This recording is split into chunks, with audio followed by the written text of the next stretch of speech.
આજે બનાવીશું કંટોલાનું શાક. ક્યારેય ન ખાધું હોય એવું સરસ ટેસ્ટી શાક. કંટોલા પહેલાં ધોઈ આ રીતે પાણીમાંથી કાઢી નાખશું. ત્યારબાદ આપણે એને સુધારી લીધા પછી આપણે એને આવી રીતે મીઠું અને હળદર લગાવીને થોડી વાર માટે રાખી દીધા. આમ તો 1 કિલો કંટોલાનું શાક બનાવવાનું છે, પણ આજે મારે જે મોરું બનાવવાનું છે એની હું રેસીપી દેખાડી રહી છું, જે સાવ સિમ્પલ છે એકદમ.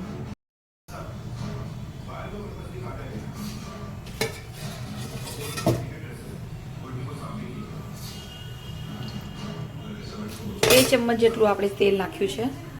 તેલ આપણું ગરમ થઈ ગયું છે, એટલે હવે આપણે એમાં નાખશું થોડું જીરું,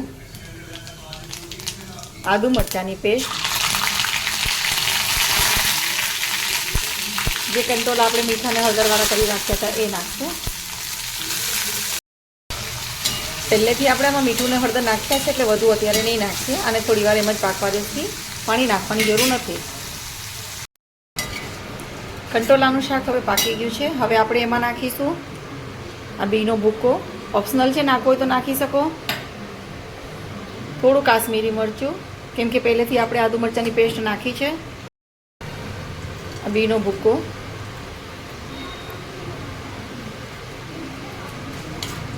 આપણે આ શાકના ઘણા બધા વેરિએશનથી બનાવી શકીએ છીએ. શેકેલો ચણાનો લોટ પણ નાખી શકીએ છીએ, બી અને તલનો ભૂકો નાખી શકીએ છીએ. સાથે સાથે કાંદા લસણ ટમેટાની ગ્રેવીવાળું અલગ ટાઈપનું પણ બની શકે છે. આને તમે ફ્રાય કરીને પણ બનાવી શકો છો. ભરેલા કંટોલાનું શાક પણ બને છે, દહીંવાળું પણ બને છે. કંટોલામાં ઘણા બધા વેરિએશન તમે લાવી શકો છો. કંટોલા નામ જરાક અટપટું છે, કડવું પણ એટલું જ ગુણકારી.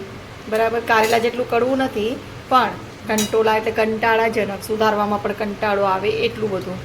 બરાબર, પણ બહુ જ ગુણકારી. અને માત્ર ચોમાસાની સિઝનમાં જ આ શાક મળે છે, તો અવશ્ય હેલ્ધી છે, એટલે લોકો ખાવો એવો મારો આગ્રહ છે.